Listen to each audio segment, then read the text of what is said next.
నెల్లూరు జిల్లా ఇందుకూరుపేట మండలం గంగపట్నం గ్రామంలో ఉన్న చెరువులో ఓ వ్యక్తి ప్రమాదవశాత్తు చేపల వేటకు వెళ్లి చనిపోయిన సంఘటన నెలకొంది.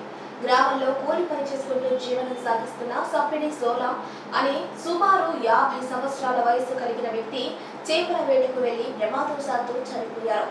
రాత్రి చనిపోయినట్లుగా పోలీసులు తెలిపారు. ఈ సంఘటనపై కేసు నమోదు చేసి దర్యాప్తు చేస్తున్నట్లు స్థానిక పోలీసులు తెలిపారు.